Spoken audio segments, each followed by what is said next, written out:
magandang araw mga boss. Dito sa video ipapakita ko lang sa inyo yung tulay ng ating tinatahak ngayon. Ito ay Chingma Bridge. Ayan, nandito tayo ngayon sa middle lane. So lilipat tayo ng left lane dahil tayo ay mabagal. Ayan. Yun ang rules dito. Pag mabagal ka, dito ka sa kaliwa. Sa atin, ang rules, pag mabagal ka, ikaw ay nasa kanan. So baliktad po kasi yung manibela dito ay nasa right side. Ayan, kung napapansin nyo, ayan, nag-hazard yung bus kasi may plastic. So nag-hazard din tayo para aware yung nasa likod natin. So yun ang dito. Yun ang magandang nakikita natin.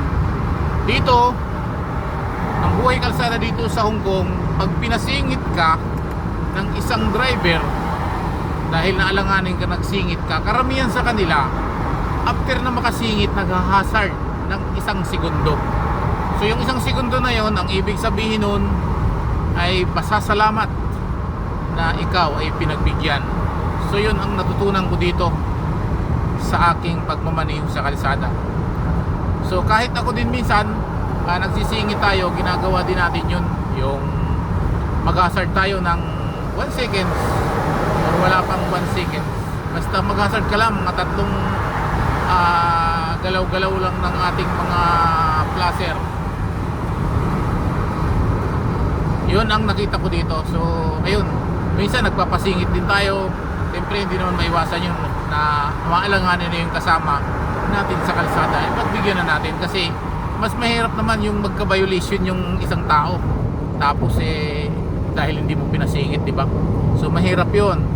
Kahit naman sa side mo, magsisingit ka tapos hindi ka pinagbigyan at nagkaroon ka ng violation dito, naabot ka ng mga solid lane na yan na bawal mo itawid, bawal mo i-cross, magkakaroon ka ng violation sa camera, mahuhuli ka, di ba? Masama rin ang loob natin. So ang kalsada ay hindi para sa isang tao lang o dalawa o tatlo. Ayan ay sharing.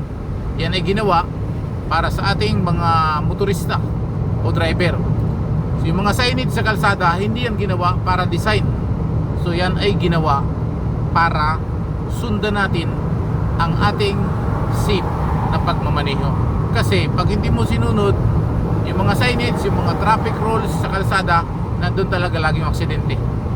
So bigyan natin sila ng respeto. Kahit sila ay signage lang, bigyan natin sila ng respeto. Kung ano yung respeto na binibigay mo sa signage bilang pagsunod, sana yun din ang respeto ay binibigay mo sa kapwa mo. So yun lang, maraming salamat sa mga nanonood ng aking munting YouTube channel. Sana may natutunan tayo lahat. Hindi man ako perfecto, pero pagdating sa experience, medyo marami na tayong experience. So yun lang, maraming salamat. Drive safe always. Huwag natin i-ignore ang signboard sa kalsada dahil hindi yan design, kundi yan ay kaligtasan.